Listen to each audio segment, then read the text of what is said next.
غم گرفته دوباره صدامو، نم زده با سوای چشامو، نیستی و تکیه دادم به دیوار دوباره. بعد تو پا میذارم تو رویا، با خیال تو هر شب همینجا، مشک چشمام تمومی نداره. صدای خشخش برگ و پاییز و بارون، باز خیال تو با قلب داغون، نیستی و خیره میشم به عکس دوتامون. کاش میشد دستاتو قرض میکردم، باز کنارم تو رو فرض میکردم، تا خود صبح قدم میزدیم تو خیابون.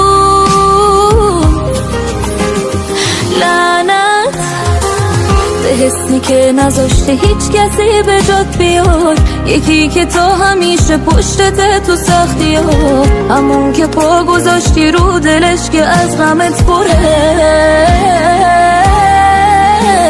لعنت به کل خاطراتمون که با تو داشتم، به من که زندگیمو پای تو گذاشتم، همون که روز و شب رو اسم تو قسم میخوره.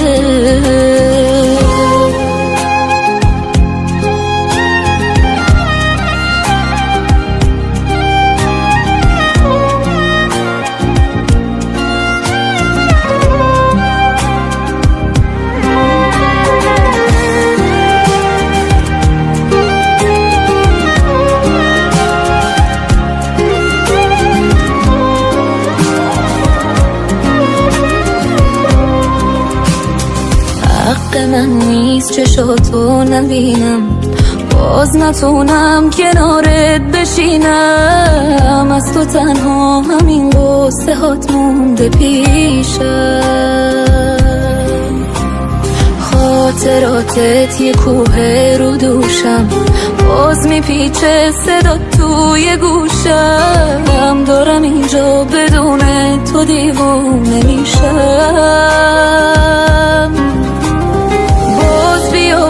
همه باورم شو، باز رفیق چشای ترم شو، باز بیا عاشقم شو دوباره.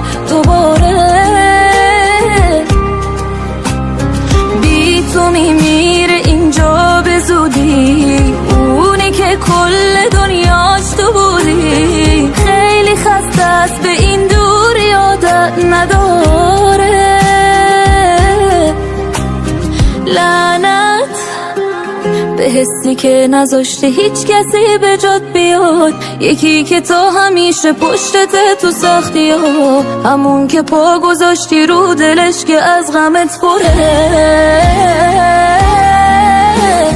لعنت به کل خاطراتمون که با تو داشتم، به من که زندگیمو پای تو گذاشتم، همون که روز و شب رو اسم تو قسم میخوره.